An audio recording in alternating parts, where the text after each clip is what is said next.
മലപ്പുറം എടക്കരയിൽ വൻ ലഹരിവേട്ട. ബാംഗ്ലൂരിൽ നിന്നും കടത്തിക്കൊണ്ടുവന്ന 74.6 ഗ്രാം ഹാഷിഷ് ഓയിലും 39.6 ഗ്രാം MDMA-യുമായി യുവതിയും യുവാവും പിടിയിലായി.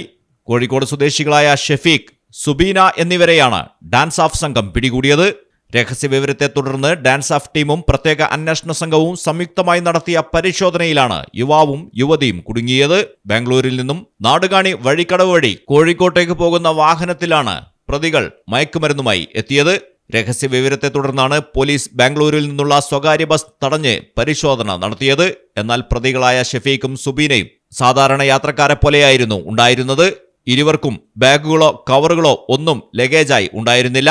ഒടുവിൽ സംശയം തോന്നി വനിതാ പോലീസ് അടക്കമെത്തി വിശദമായി പരിശോധിച്ചപ്പോഴാണ് സുബീനയുടെ കയ്യിൽ കെട്ടിവെച്ച നിലയിൽ ലഹരിമരുന്ന് കണ്ടെത്തിയത്.